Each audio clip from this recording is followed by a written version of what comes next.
नमस्कार दोस्तों, पौराणिक रूप से लेकर आज तक एक ये तथ्य बहस का विषय रहा है कि संभोग करते समय स्त्री या पुरुष दोनों में से सबसे अधिक मजा किसको आता है। आज तक विज्ञान भी इस बात का पता तक नहीं लगा पाया है कि संभोग के दौरान स्त्री या पुरुष दोनों में से किसको सबसे अधिक आनंद आता है। लेकिन आपको ये बात जानकर हैरानी होगी कि आज से हजारों साल पहले लिखी गई महाभारत में इस बात को स्पष्ट किया गया है। आज के इस वीडियो में हम आपको महाभारत में वर्णित इसी घटना के बारे में विस्तार से बताने जा रहे हैं। नमस्कार दोस्तों, आप सभी का हमारे YouTube चैनल में हार्दिक स्वागत है। वीडियो में आगे बढ़े उससे पहले है आपसे एक छोटा सा निवेदन कि यदि आप भी हैं भगवान शिव के बहुत बड़े भक्त तो कमेंट सेक्शन में हर हर महादेव लिखना बिल्कुल मत भूलिएगा। महाभारत में वर्णित कथा के अनुसार एक बार पांडुपुर के युधिष्ठिर अपने पितामह भीष्म के पास पहुंचे और उनको दंडवत प्रणाम किया। तब पितामह भीष्म ने युधिष्ठिर को आशीर्वाद दिया और कहा, हे वंश, आज तुम चिंता में लग रहे हो, बताओ तुम्हारी क्या दुविधा है। तब युधिष्ठिर ने पितामह से कहा कि पितामह, मैं एक दुविधा में फंस गया हूँ, क्या आप उसे सुलझाने की कोशिश करेंगे। तब पितामह बोले कि पुत्र, पहले तुम अपनी दुविधा बताओ और उसके बाद मैं उसको सुलझाने की कोशिश करूंगा। उसके बाद युधिष्ठिर ने भीष्म से कहा कि मैं कई दिनों से एक प्रश्न का हल नहीं ढूंढ पाया हूँ कि संभोग के दौरान स्त्री या पुरुष में से सबसे अधिक आनंद किसको आता है। उसके बाद पितामह ने युधिष्ठिर से कहा कि पुत्र, आओ मेरे पास बैठो, मैं आपको इससे जुड़ी भंग स्वाना और सकरा से जुड़ी कहानी समझाता हूँ। उसके बाद युधिष्ठिर पितामह के पास आकर बैठ जाते हैं और भीष्म कहानी शुरू करते हैं। भीष्म कहते हैं कि ये धर्मराज, बहुत साल पहले भंग स्वाना नाम के एक राजा हुआ करते थे। उसकी न्याय प्रणाली के कारण उसकी प्रजा हमेशा आनंद में रहा करती थी, परंतु दुर्भाग्य से उसकी कोई संतान नहीं थी। और एक बार राजा ने पुत्र प्राप्ति की इच्छा से एक यज्ञ का अनुष्ठान करवाया और उस यज्ञ का नाम अग्नि सटुता था। उस यज्ञ में केवल अग्निदेव का ही आदर होता था। ये देखकर देवराज इंद्र नाराज हो गए और राजा भंग स्वाना पर अपना गुस्सा निकालने के लिए मौके की तलाश करने लगे। कई दिनों तक चले इस यज्ञ में राजा भंग स्वाना से कोई गलती नहीं हुई और ये देखकर देवराज इंद्र उनसे और अधिक नाराज हो गए। और एक दिन जब राजा भंग स्वाना शिकार के लिए वहां से निकले, तब देवराज इंद्र ने सोचा कि अपने अपमान का बदला लेने का ये सही समय है। और जब राजा भंग स्वाना जंगल में शिकार करने के लिए गए, तब देवराज इंद्र ने उन पर संभोग मंत्र छोड़ दिया, जिससे राजा अपना शुद्ध बुद्ध खो बैठे। अपना शुद्ध बुद्ध खो देने के कारण राजा भंग स्वाना को न तो कोई दिशा की ज्ञात थी और न ही वो अपने सैनिकों को पहचान पा रहे थे। इस तरह राजा भंग स्वाना कुछ समय में ही अपने सैनिकों से बहुत अधिक दूर चले गए थे और अब राजा को प्यास भी लग रही थी। और फिर राजा को एक छोटी सी नदी दिखी जो कि बहुत ही प्यारी लग रही थी और फिर राजा उस नदी की ओर बढ़ने लगे। उन्होंने सबसे पहले अपने घोड़े को पानी पिलाया और उसके बाद स्वयं की प्यास बुझाने के लिए नदी में प्रवेश किया। लेकिन जैसे ही राजा ने नदी में प्रवेश किया, तब उनका शरीर का रंग चेंज होने लग गया और देखते ही देखते राजा भंग स्वाना एक स्त्री के रूप में बदल गए।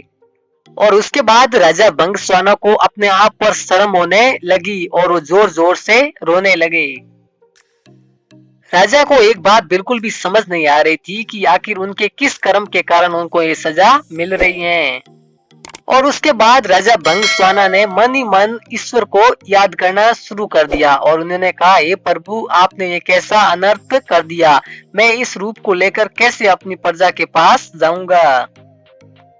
राजा भंग स्वाना ने ईश्वर से प्रार्थना करते हुए कहा है कि अभी कुछ दिन पहले मैंने अग्नि सटुता यज्ञ से 100 पुत्रों की प्राप्ति की है और अब मैं उनसे क्या कहूंगा, और इसके साथ ही मेरी पत्नी भी महल में इंतजार कर रही होगी।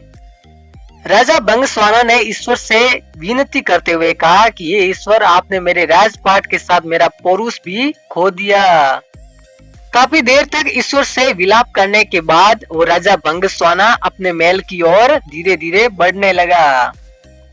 उधर राजा भंगस्वाना ने जब स्त्री रूप में अपने साम्राज्य में प्रवेश किया तो उन्हें देखकर उनकी प्रजा हैरान रह गई। और उसके बाद राजा ने अपने महल पर पहुंचकर अपने सभी सभासदों की एक सभा बुलाई। उसके बाद राजा ने अपने सभी पुत्रों और मंत्रियों से कहा कि अब मैं राजपाट चलाने के लिए लायक नहीं रहा हूं, इसीलिए आपको अपनी प्रजा का ध्यान रखना होगा। और उसके बाद राजा भंगस्वाना अपनी पत्नी के पास पहुंचे और उनसे कहा कि मैं अपने बाकी का जीवन वन में बिताऊंगा, और वहां से चले गए। वन में जाकर वह स्त्री रूपी राजा एक तपस्वी के कुटिया में रहने लगे। और फिर कुछ साल बाद उन्होंने तपस्वी की कई पुत्रों को जन्म दिया।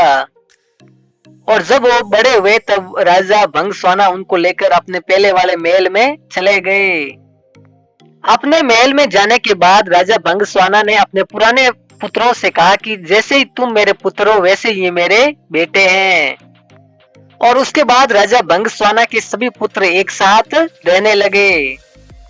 और उधर देवराज इंद्र ने जब ये देखा कि राजा भंगस्वाना इतना अधिक अपमानित होने के बाद भी सुखपूर्व रह रहा है तो ये देखकर उनका गुस्सा और अधिक हो गया। और उसके बाद देवराज इंद्र के मन में प्रतिशोध की भावना उबलने लगी और वे सोचने लगे कि मैंने इस राजा को पुरुष से स्त्री बनाकर कोई गलती तो नहीं की है।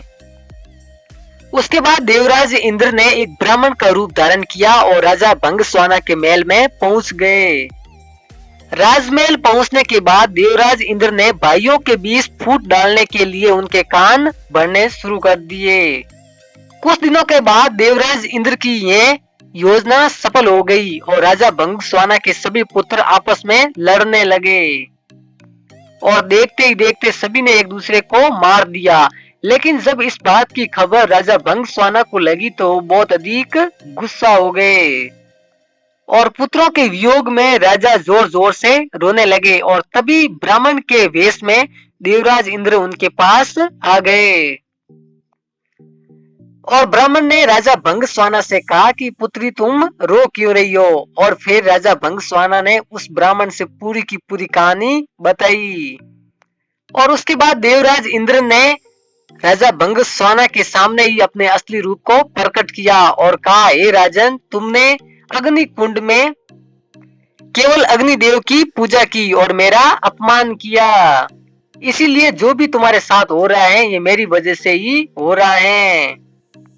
देवराज इंद्र की मुख से ये बातें सुनकर राजा भंगस्वाना ने जल्दी से इंद्र के पैर पकड़ लिए और उनसे माफी मांगी और उनसे कहा कि भूलवश मुझसे ये गलती हो गई है।